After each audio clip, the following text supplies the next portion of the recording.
예수님은 수전절에 예루살렘 성전 안에 있는 솔로몬 행각을 거니셨습니다.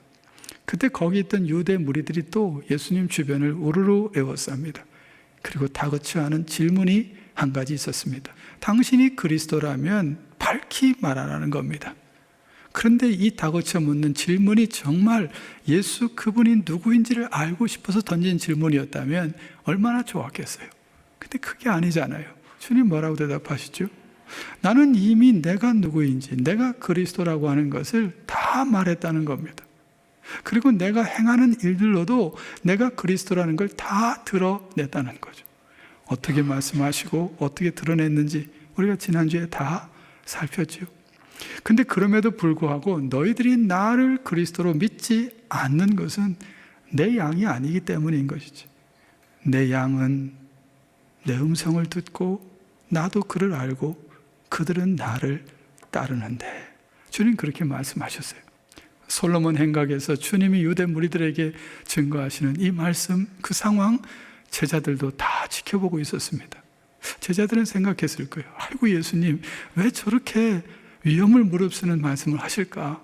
가뜩이나 유대 무리들이, 바리새파 무리들이 예수님을 죽이려고 하는데 좀 부드럽게 말씀하시지. 제자들은 그때 왜 예수님이 그렇게 위험을 무릅쓰고 말씀하시는지 다 이해하지 못했을 겁니다. 그런데 아십니까? 6개월도 채 지나지 않아서 예수님 이 말씀을 하시고 난 후에 3개월 정도 지나면 유월절을 맞이하고 돌아가시잖아요. 그리고 50일 오순절이 지나서 성령이 임하고 그때 제자들의 모습은 확 바뀌어져 있었다는 거예요. 채 6개월도 되지 않아서 솔로몬 행각에서 위험을 무릅쓰고 말씀하시는 예수님의 이 모습이 제자들에게도 그대로 나타나고 있었다는 거예요. 자, 그것을 볼 수 있는 말씀이 사도행전 3장 11절 이하에 있는 말씀입니다. 베드로와 요한이 기도 시간에 성전에 기도하고 싶어서 올라가다가 성전 미문의 하반신 불구자로서 늘 구걸하고 있는 한 사람을 보게 되죠. 그때 베드로는 나사렛 예수 그리스도의 이름으로 그를 고쳐냅니다. 그래서 그가 얼마나 좋았겠어요. 성전 안으로 들어가서 뛰고 걷기도 하면서 하나님을 마음껏 찬양하죠. 그런 그의 모습을 보면서 미문에 구걸하던 자를 알고 있었던 유대 무리들, 그들이 솔로몬 행각에 와 하고 모여드는 겁니다. 그리고 베드로와 요한을 주목하면서 신기한 듯 바라봤던 거죠. 아니 어떻게 고쳤냐? 너희들이 어떻게 고쳤냐? 그거죠. 그때 솔로몬 행각에서 그렇게 모여든 유대 무리들 앞에 베드로가 그런 메시지를 전하지 않습니까? 왜 우리를 주목하니?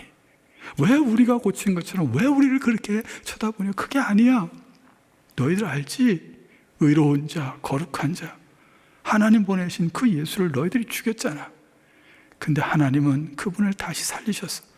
그래서 우리의 주가 되게 하셨고 우리의 그리스도가 되게 하셨는데 이 일에 우리가 증인이에요. 바로 그 예수 그리스도의 이름이 이 사람을 온전케 했나리라.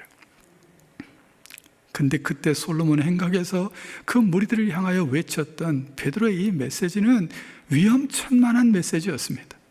만약 그렇게 예수를 그리스도로 주로 십자가와 부활의 사건을 증거하면은 그건 잡혀갈 수 있는 것이었고 예수님처럼 죽을 수도 있었던 그런 상황이었기 때문이었습니다. 결국 베드로와 요한은 잡혀가잖아요. 그리고 공회 앞에 서서 신문을 받게 됩니다. 도대체 누구의 이름으로 무슨 권세로 그런 짓을 했느냐는 거죠. 예수님처럼 십자가에 죽을 수도 있는 그런 위기에 처했던 거예요. 근데 그럼에도 불구하고 그런 것 아랑곳하지 않고 솔로몬 행각에서 주님이 보여주셨던 그 모습을 그대로 제자들은 반복하고 있었던 거예요. 주님을 닮아내고 있었던 것이죠. 우리는 예수님을 하나님의 아들로 우리의 그리스도로 믿습니다. 그래서 우리는 그분의 자녀가 되었고 그분의 제자가 되었습니다. 자, 그렇다면요, 주님의 제자로서 그때 솔로몬 행각에서 보여주신 그 주님의 모습이 오늘을 살아가는 내 삶 속에서 나타나고 있나요? 그때 솔로몬 행각에서 보여줬던 예수님의 제자들의 모습이 오늘을 살아가는 내 삶 속에서 나타나고 있느냐 말입니다.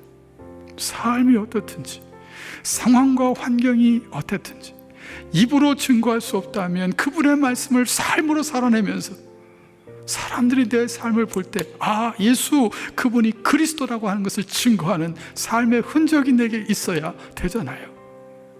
그게 제자 아닌가요?